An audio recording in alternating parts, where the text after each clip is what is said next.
Good evening, everyone. Hello there. Welcome to our second installment of On Being Human Conversations. Thank you so much for joining me tonight. I'm so excited to be having this conversation with you and also just being part of this journey with you. So, thank you so much for everyone that's tuned in. So, this is our second installment of On Being Human Conversations. And we will be talking about mental health in the workplace. And I have a really impressive young lady who's going to be joining us today and who will be part of the conversation. And for those that have joined in for the first time today, so the idea really around these webinars is to have conversations around mental wellness and wealth, that is, and really just extending the work that I do beyond the couch. So really genuine, authentic, and real conversations on what it means to be human, and just gathering and putting our thoughts together around how to think and journey through this path. So in today's webinar, we will be with Mbali. Mbali, who is the creator and host of Wellness in the Workplace, which is a podcast, which is really, really insightful. I've listened to a few of her podcast shows, and I really found it quite inspiring for such a young lady to have so much depth and really be thoughtful around who she is as a professional, and really who she is as a human and what she brings in the workplace. So I'm really excited for tonight's conversation, and please do feel free to ask questions during the webinar, and we will have a Q&A session as well towards the end of the conversation where Mbali and I will address some of your questions. So feel free to pop in any comments, any thoughts, any questions as we go along, and also just any sort of topics and ideas you might have around who I should have next in the webinars, and what you would like to know, because I think it's really important for me to know that these conversations are impactful and that they are meaningful, more than it's just sort of us being together. So please let me know, reach out if you have any other questions or any other thoughts on how you would like to use this space.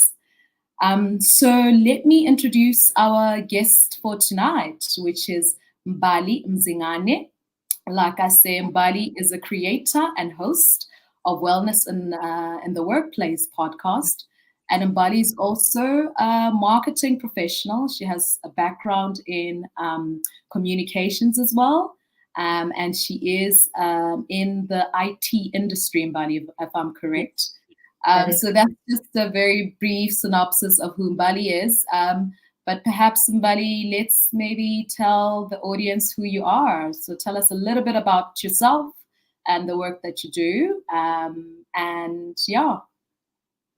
Amazing. Thank you first and foremost for having me on this platform. Thank you for also just facilitating the space to be able to have these types of conversations.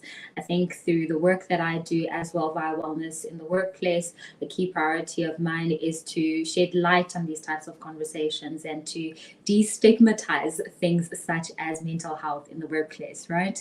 But by way of introduction, my name is Mbali Mzingane, and I am an experienced marketing professional currently in the IT industry. And I'm the creator and the host of Wellness in the Workplace. And Wellness in the Workplace is a podcast that aims to equip new and experienced professionals with tools and insights to navigate challenging workplace dynamics. And it's been around for the past year. It actually just turned a year a few days ago. And it's been really just a platform to shed light on different workplace dynamics and also just equip, audiences with the tools, the insights, the expertise, as well as experience from some of the guests that I have on the podcast. And outside of the formality or the professional side of things, I'm a daughter, I'm a sister, I'm a friend, creative at heart, and I'm really happy to be here. Thank you so much, Mbali. Thank you so much for making time to have this conversation and for joining us this evening. And I really look forward to just hearing your thoughts on certain themes that have plagued my mind in regards to wellness in the workplace. But perhaps before we jump into it, can you maybe tell us a bit more about why you started this podcast? What inspired it? Why wellness in the workplace? Yeah. So like I said earlier, in terms of just destigmatizing certain discussions within the workplace, that was one of the compelling reasons why I really just started the podcast, right? But beyond that, and more on a personal note, I actually experienced a case of workplace bullying very early on in my career. And I think at the time I didn't have the language or the understanding of really what was happening. So I took that to be a case of, dealing with a very challenging manager, or a manager with a difficult personality, as opposed to looking to other resources to somewhat diagnose what exactly was happening, right? And it's only very later on in my career where I was able to reflect on that situation and realize that, in actual fact, that was a classic case of workplace bullying. And because I didn't have the insight, the awareness, and understanding of the context at the time, I wasn't really able to articulate it and make sense of it in that way. And for me, then it became a compelling reason to then make sure that, other individuals who may be finding themselves in situations like this, where they are going through, a workplace bullying situation or a toxic work environment, but actually cannot make sense of what is happening, and instead are just feeling, frustrated or confused within those spaces. Wellness in the workplace becomes then that space that gives them the language to make sense of their environments, and over and above that, it gives them then the tools and the insights in terms of how they can navigate those types of dynamics, and ultimately empowers them to take authorship and ownership of their careers and of themselves within that space. So yeah, it's definitely a personal story for me. I experienced a case of workplace bullying, and I always believe that we don't go through our experiences just for ourselves. It doesn't happen in isolation. And mine was to use my voice, my story, my understanding, and my language and ability to just articulate, situations like that, and package it in a way that would be consumable and digestible for other people who may find themselves in that situation. So that's the history behind wellness in the workplace. Thank you for honestly sharing, which must have been quite a difficult experience at the time. And especially if you really don't have the tools and you don't quite understand, and you can't name the experience for what it is, because there's so much power in being able to name an experience, because then that gives you a sense of, okay, I can do this. I know what this is. And if that's not there, then it really, really makes it difficult. But Mbali, I mean, you've already sort of touched on the first theme that I actually want us to maybe speak about. But before we get into that, can you maybe tell us a little bit more about, in your experience, especially as a podcast host, around the predominant themes of, some of the challenges that young professionals, as well as seasoned professionals, experience in the workplace in relation to mental health? Yeah.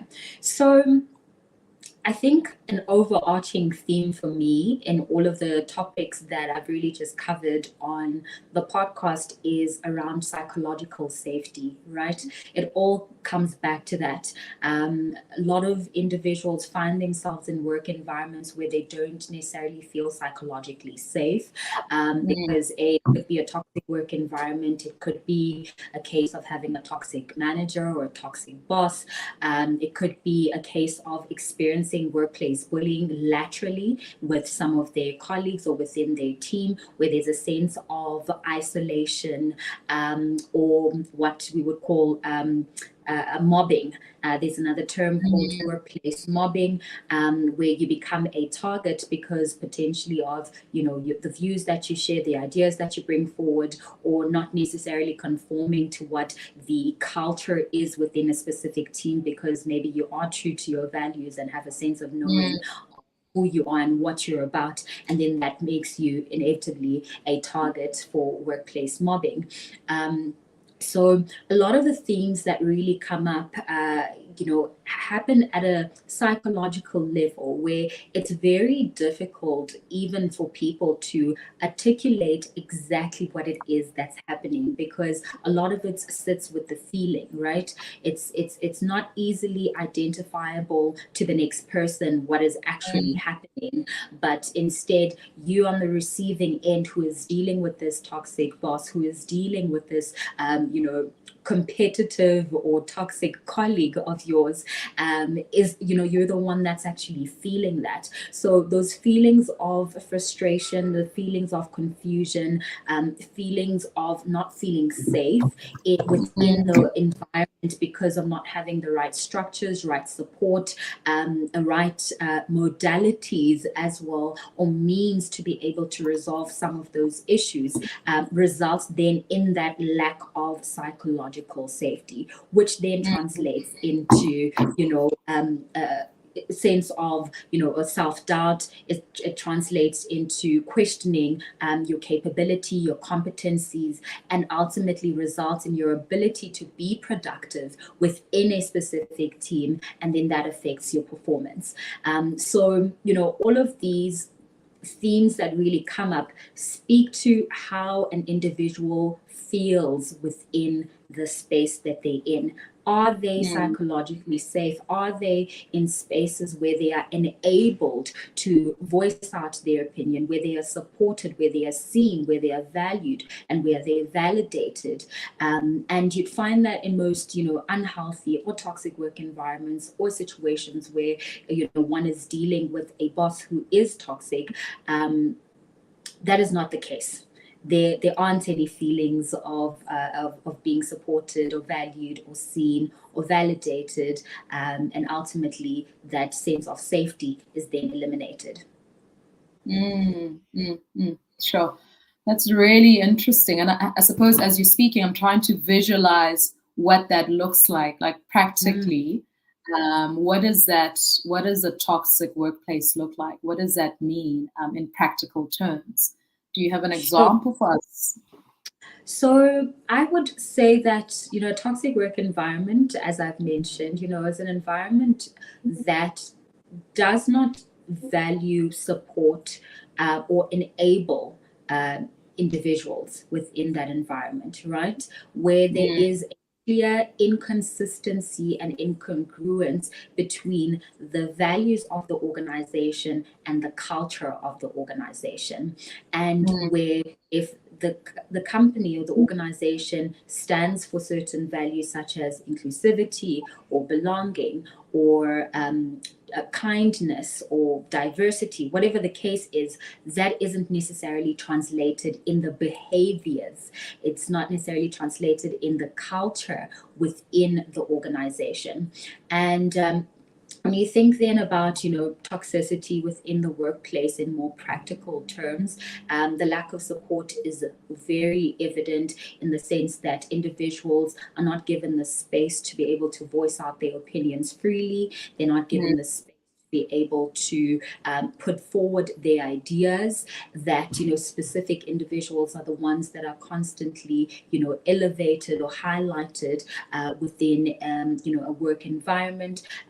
You'd also find in cases where there is intellectual theft that happens within the workplace because there isn't necessarily that sense of collaboration and unity within the team. And there's this very unhealthy sense of competition where people are really just operating from a space of, I'm trying to preserve myself and I'm trying to preserve my interests within this environment. And it does not matter who is in the way. And, if you are in the way of me having to, preserve my personal interests, then you are going to essentially be a target. So it can manifest in various ways, but I think it's important to note that a toxic work environment traditionally or from a dictionary sense comes from leadership. So an organizational culture is really driven at a leadership level. And if the leaders themselves are not invested and vested in the interest and the well-beings of the individuals within the organization, it's very easy to see where an organization just prioritizes profits over purpose, over individuals, where it's really just about the bottom line at the end of the day, and it doesn't really matter how they get to their profitability and achieve that bottom line. Then those are breeding grounds for an environment where there could potentially be some elements of toxicity. Sure. So you're saying that the culture of an organization is modeled by a leader. Yeah.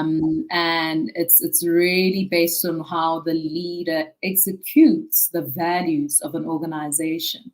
Yes. And I suppose the question then that comes to my mind, Mbali, is that, a lot of people, when they are looking for jobs, and especially in the economy that we're in right now, I think we have an ideal situation and, what the reality is, right? And in my mind, an ideal situation is, when you are looking for a job, where you can in some way try and understand the values and the leadership style of your particular manager to help you in ascertaining whether this is a role for you.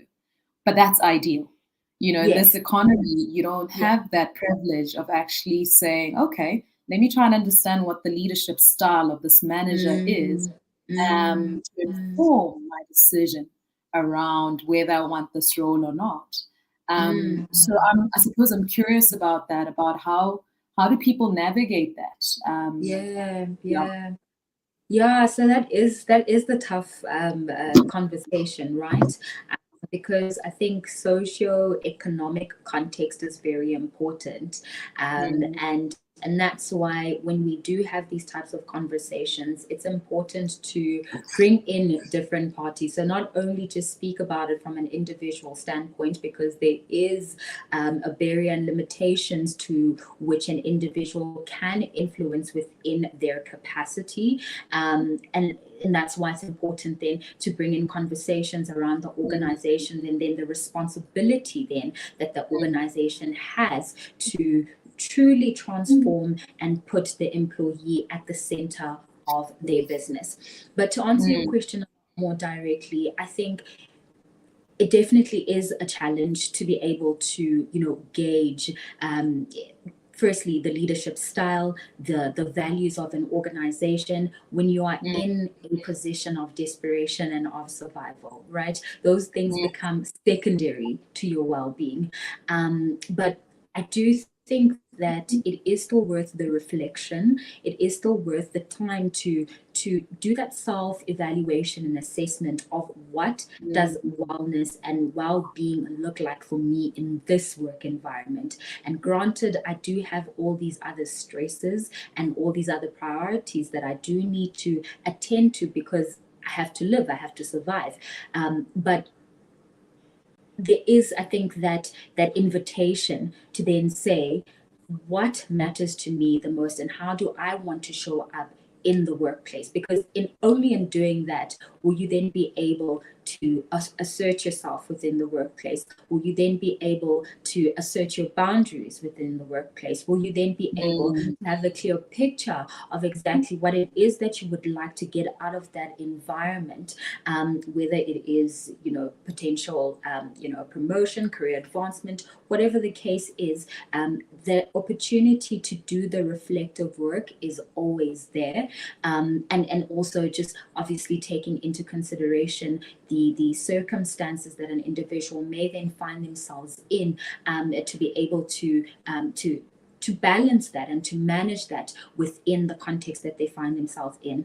And the output then of doing that reflective work then also allows you to negotiate better when you get into the workplace, right? It allows you to negotiate better, to have conversations that prioritize your well-being, that prioritize your sustainability within that organization, because it's coming from a place of knowing, it's coming from a place of reflection, and it's coming from a place of taking into consideration all of that, plus your circumstances and how you want to use the environment that you find yourself in to elevate and advance yourself within those circumstances or even out of them. So definitely, I think the conversation lends itself for the individual to do the reflective work, and understand what it is that they would want out of a specific space or environment.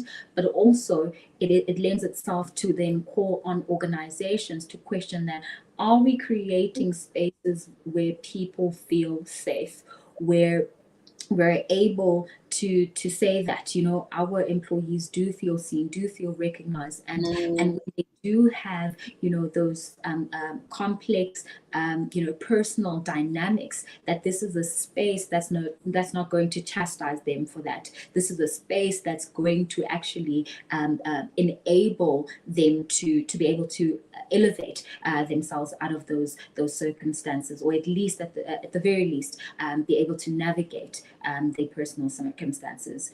Yeah. Sure. The two sort of words that stand out for me and what you've just shared is values, you know, and I wonder how many young professionals actually consider that or assess that before joining an organization, and asking themselves questions around what they value in relation to a particular job or a particular organization, and actually cross-checking whether this is aligned with your own personal values, and your, you know, how you want to see yourself as a professional. So I wonder, I mean, I don't know if you have thoughts on that. I mean, what's been your experience around that? It's been trial and error, to be honest. It's been trial and error. I didn't have it all figured out from the beginning, right? It does take quite a bit of experience in being in different workplace environments, being in different teams, to be able to carve out exactly what your values are, and how you would want them to show up in the workplace, and how you would then hold your organization accountable for those values, right? Because there is always that room to hold our organizations to some degree of accountability, given that it is an exchange of services at the end of the day, right? So for me, it's really just been a matter of trial and error. It's been years of just doing some reflective work also on my personal account, to really just figure out exactly what it is that I firstly, who I am, number one, because it's only from that I was able to locate what I value within you know, different types of relationships, personal, professional, and by extension within the workplace. And then secondly, what it is then that I want out of whatever career it is that I venture into. And from that, it's really just, you know, been able to eliminate all the things that don't align with that value system and that don't align with that career plan, so that when I am making my decisions and when I am in a position of negotiation, it strengthens my bargaining power, and I'm able to then ask questions that prioritize a sense of self-preservation, that prioritize my well-being and my sustainability within that organization. And I mean, for example, you know, during a recent interview, one of the questions that I asked was, what does support look like within the work environment or within the specific role? What support structures are there that are going to enable me to perform and to succeed within the specific role? And I was only able to ask a question like that out of the experience of not having the support previously, and knowing what like to not have the support to be able to perform and to excel within a specific role. So it definitely does take a bit of experience. It does take some trial and error, and it does take the reflective work of having to sit with yourself and ask yourself, who am I? What is it that I want? And based on what it is that I want and who I am, what are my strengths, what are my areas of improvement, and and based on this, what career and work environment would be great to, or would be conducive to really just support me in my growth and acceleration. So doing the inner work and doing the reflective work. Yes. And how would you advise professionals, young professionals, to go about, how should they do that? Sure. Yeah, what are the tools or the ways in which one can actually work through that process and do the Yeah, internal work? do the internal work. Yeah. So I'll start off by saying that I've been reading a book called Intelligence Isn't Enough, a Black Professional's Guide to Thriving in the Workplace by Carice Anderson. And she highlights the difference between working in your career and working on your career, right? And working in your career primarily looks at, can I do my job, and am I doing my job well? Doing the basics. And working on your career then prioritizes things such as your personal development, coaching, relationships, mentorship, career guidance. And I think when we're having conversations around one's, advancement within the workplace, we're talking about it mostly from the layer of working on your career, right? And some of the things that Carice highlights, are things such as coaching. So career coaching, or it could potentially even be life coaching, just depending on where you are in your journey. But those are useful tools to just uncover things such as your strengths and your areas of development, right? Things such as career guidance as well.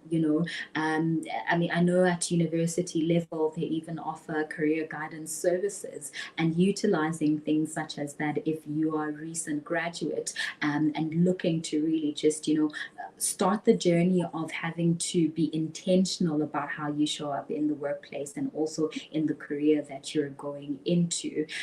Things such as mentorship play such a huge role in your process of doing that work, right? And mentorship, because number one, it gives you insight into potentially the career that you're going into, and then on a second level, it gives you insight into how you then should approach, that workplace or that career that you want to then go into. So those are resources that are easily accessible, and from a cost perspective, that are quite cost efficient, because even from a career coaching standpoint, I mean, you do find online career coaches that are really great at what they do, and they offer some really great services around carving out a career plan, identifying your strengths, weaknesses / areas of development or improvement, and without even diagnosing this, I think therapy has been a great tool for me specifically in just the process of doing the reflective work, right? Uncovering those blind spots, uncovering, things that I may have not really been aware of or thought of that show up in my relationships, and by extension in the workplace as well, and be able to just work through that proactively, so that I can also just manage my career in a more progressive way. So yeah, those are the various tools that young professionals could potentially look at. But I think a starting point really is to just assess, are you working on your career, or are you working in your career at this stage? And if it's in your career, then you're most likely looking at the technical skills. How do I get better at doing my job on a day-to-day basis? And when you're working on your career, that's when you bring in all these elements that I've just explained, and that just allows you to then do that work, so that you are able to position yourself a lot better within workplace. Yeah. Sure. And the one other sort of observation, very anecdotal, this is Yes. not based on hard stats, is that what I'm starting to see Mm-hmm. is a lot of young professionals who are sort of feeling quite disillusioned about the workplace and about the Yeah. job that they're in, or the role or the Mm, title. And you mm, often hear a lot of conversations around, I just feel like this is not my purpose and I want sure. to step out of this, and really step into my purpose. Mm, And I find that interesting, because I have a few thoughts around, this idea of people coming into a space and knowing what the passions are, knowing that this is for mm. you and this is not for you. And I suppose I'm curious to hear your thoughts around that, around why is there such a high incidence of young professionals who are experiencing this sort of Mm, disillusionment and their need mm. to be in spaces that serve their purpose. Yeah, yeah. So I think the sobering reality of the corporate environment usually leaves young professionals feeling very disillusioned or despondent. Mm, I think that there isn't a lot of light that is shared around the dynamics and the realities of what it takes to be in a corporate environment. And what I've seen with a lot of young professionals, we entered this space, worked behind our ears, thinking that all we have to do is to just follow the rules to be able to thrive and succeed within these spaces. But it takes so much more than that, right? mm, It takes just understanding the work environment that you're in, the organizational culture, understanding the politics within that environment, understanding what upward trajectory and mobility within that environment also looks like. And I think once that reality sets in, it really can leave someone, very despondent. Or in a position of just despair, or wanting a way out. So I think before even going to a discussion around what one's purpose is, it's very important to differentiate that. Is it because they have not, or they weren't prepared or weren't aware of the realities mm, of the corporate environment and they're now overwhelmed by that realization? Or is it truly a case of them saying, I'm at a point where I have experienced this and now I want to actually pivot into my purpose?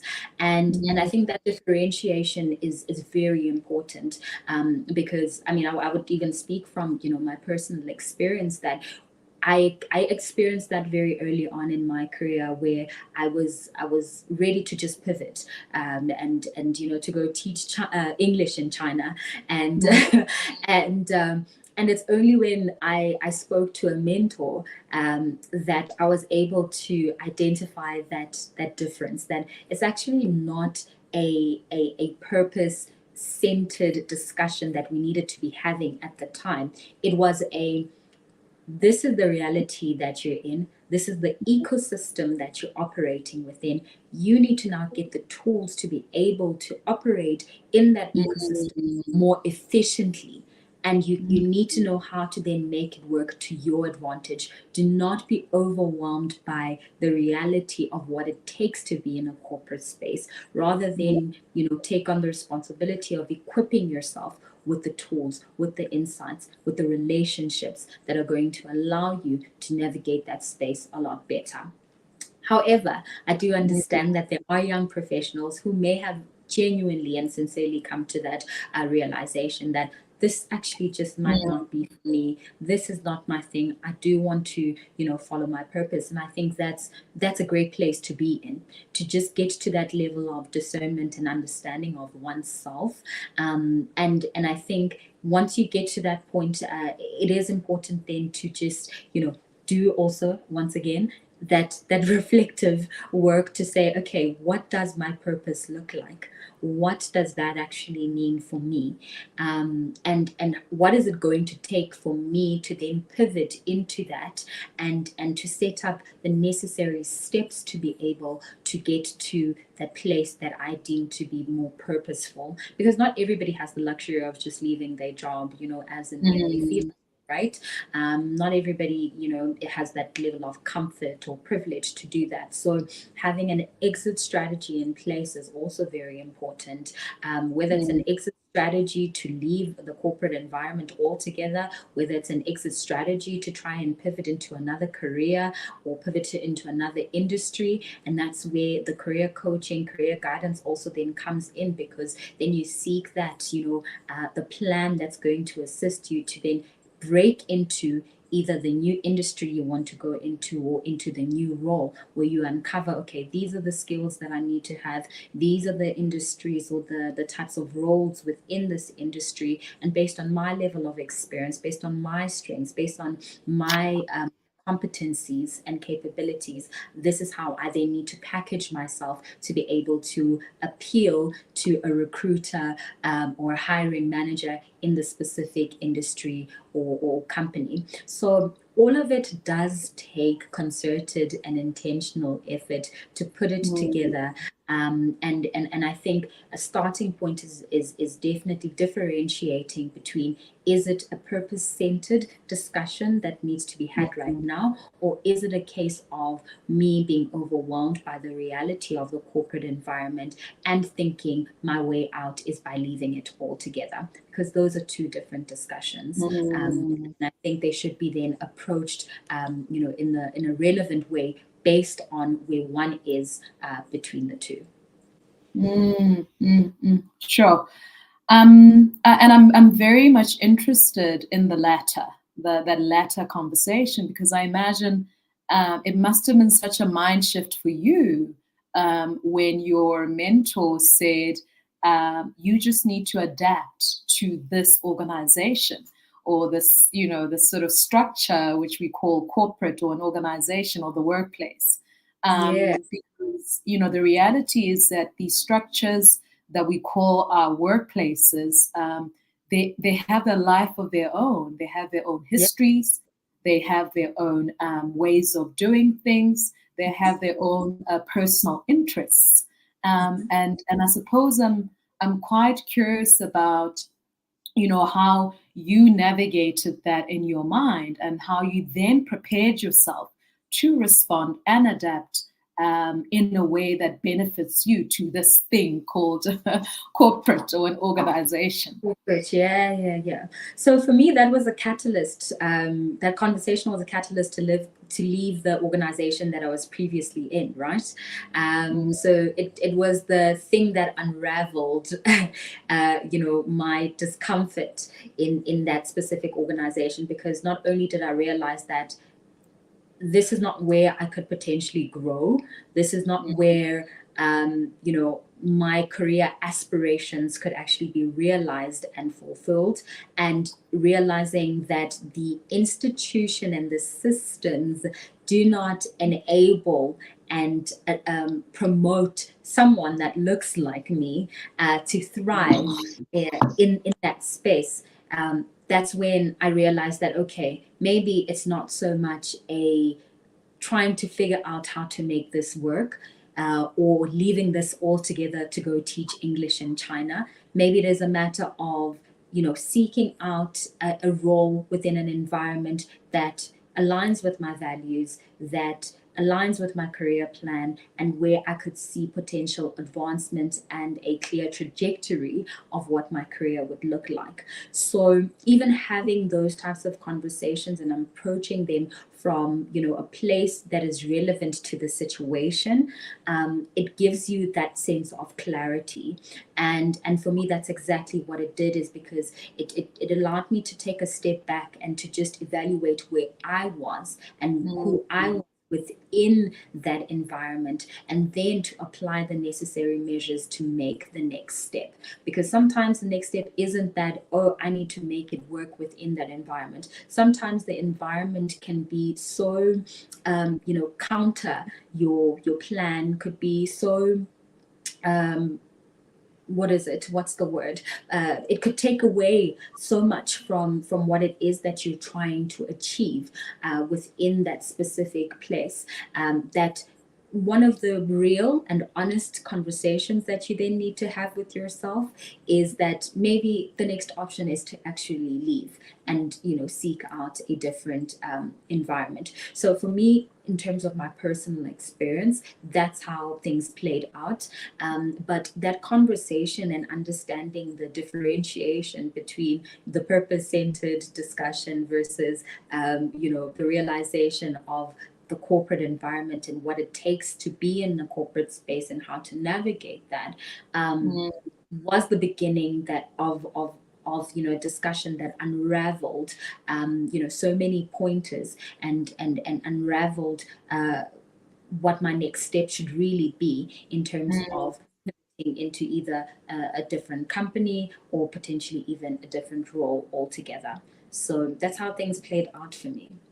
And I suppose, Mbali, for you, that was, you're very fortunate to have come across a mentor who then sort of guided you through this process. And I'm just very well aware of how a lot of people, maybe don't have that privilege or at the very early stages of their career. And also, a lot of people perhaps don't come from systemic environments that have harnessed skills that will allow them to negotiate who they are and negotiate with an organization about who they want to be in that organization.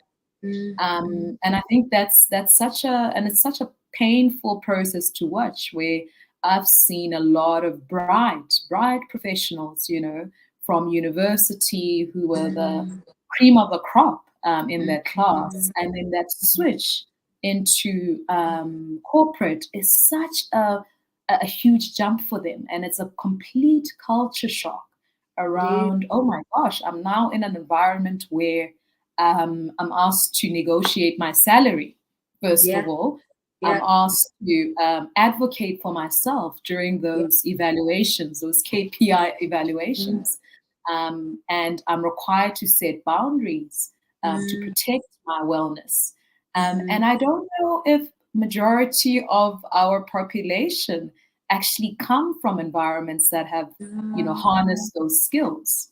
No, definitely not. Definitely not. And I think that's where wellness in the workplace comes in, right? Because the content that is on the podcast is really just about conscientizing young people to the realities of corporate environments, and also doing that from a lens of people who have lived through those experiences, right?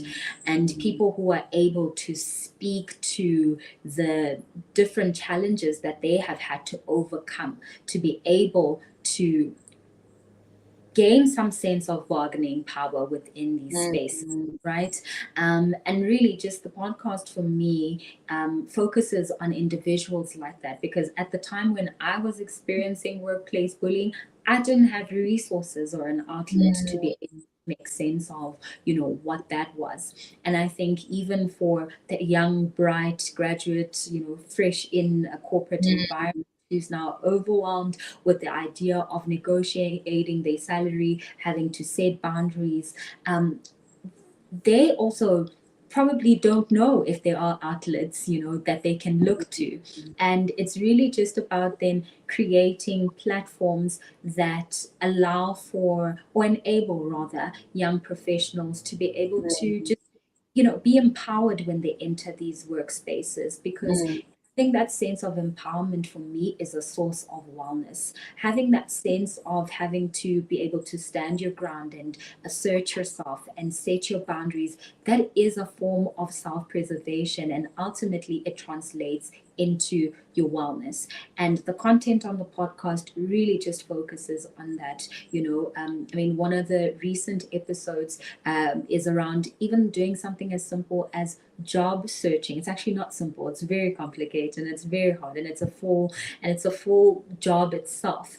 Having to job search the right way, where as a young professional, not young professional, I mean a recent graduate, for example, looking to enter the workplace, you don't know how to construct a CV. You don't know how to put together things that will make you attractive to a recruiter. Having even practical episodes like that on a podcast or on a medium that is easily accessible and digestible for individuals already just, shifts the needle, already just compels audiences or anybody that comes across that type of content to think differently about how they need to approach, the workplace. So I think, the responsibility then for professionals, seasoned professionals, experienced professionals who have gone through, these different systems and structures, and have somehow cultivated a way of work. I think there is a responsibility then to just impart that knowledge wherever it is that they can, and in the capacity that they can, to bring that sense of awareness, that sense of empowerment, and that sense of enlightenment, to say this environment is going to look very different to how you navigated being in university, because it's a completely different ball game in terms of what success in the workplace looks like versus what success looked like when you were in university. So yeah, I would implore any recent graduate or young professional to just leverage these types of tools, to be able to develop then that language and that understanding, right? And when we look at the reality of our population, of our country, chances are a lot of young Black professionals are first generation to be in corporate work environments. So they also don't have the know-how of how to navigate those spaces. They don't have the know-how. They don't have a relative that they can potentially look to say, hey, you've been in corporate for this amount of time. This is a challenge that I'm having.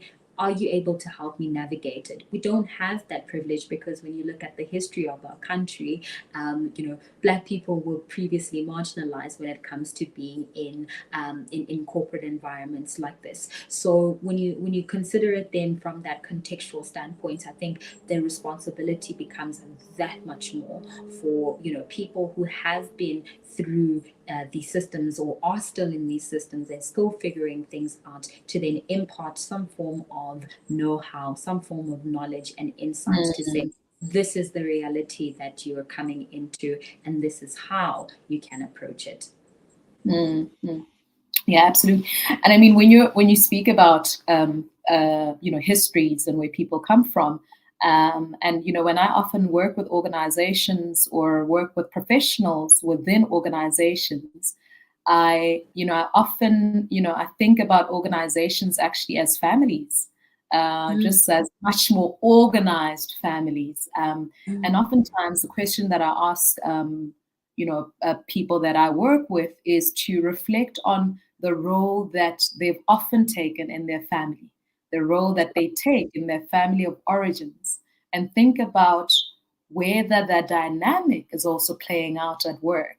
So for example, if you were, you are the peacemaker at home, you are maybe the firstborn at home, whatever privileges that come with that, reflect on whether that's also being repeated at work and how that's working for you, and how that is actually more of a disadvantage.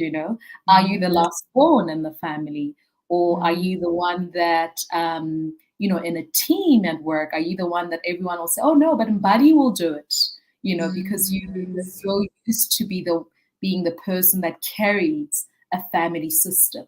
And those are sort of the dynamics that you also need to start being aware of. Your relationship with authority. What is that like? Do you feel like you can have a direct and honest conversation with your manager?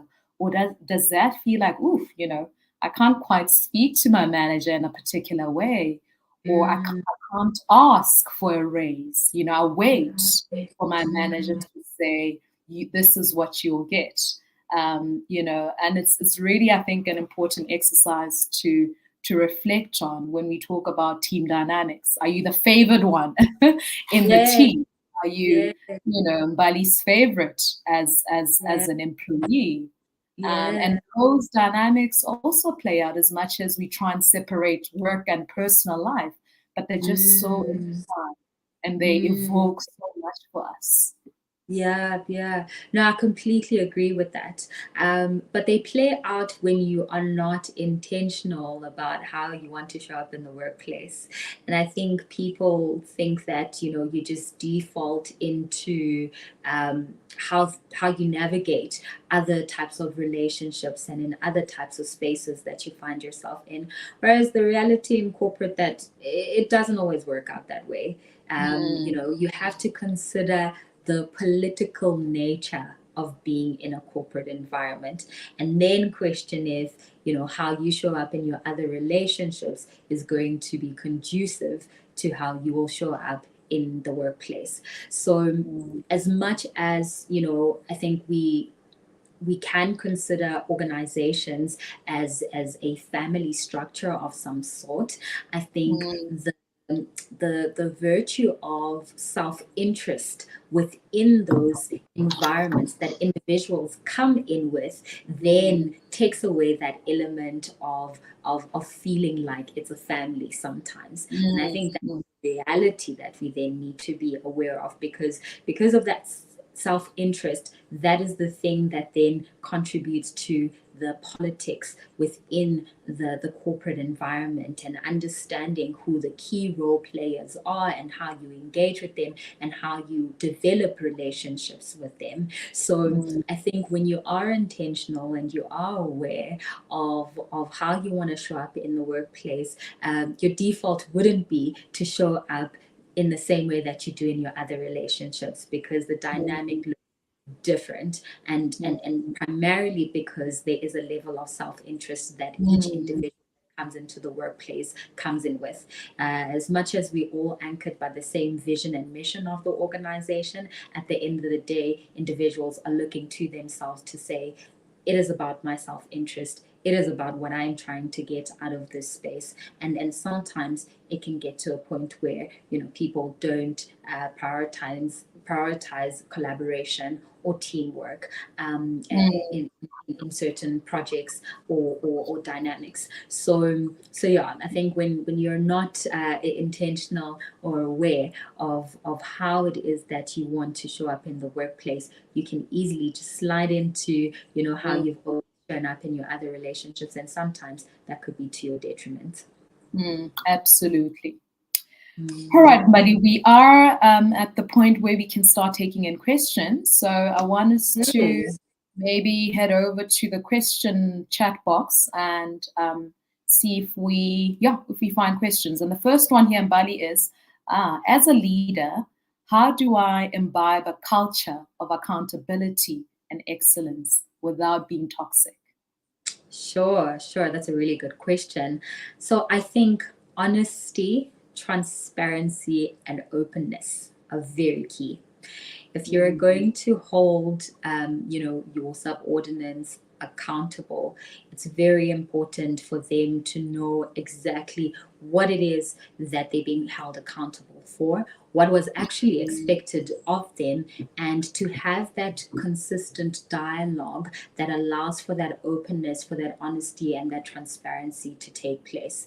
Because in absence of that, I think it could breed an environment where there's a lot of passive or implied behaviors and expectations. Because if you're not having the right conversations and you're thinking that by virtue of, giving a task or a project to an individual, that it will be delivered to the capability and the quality that it's meant to be, that might cause a lot of ambiguity. So I mm, believe in open, honest and transparent communication laterally, or even when you're speaking to your subordinates as a leader.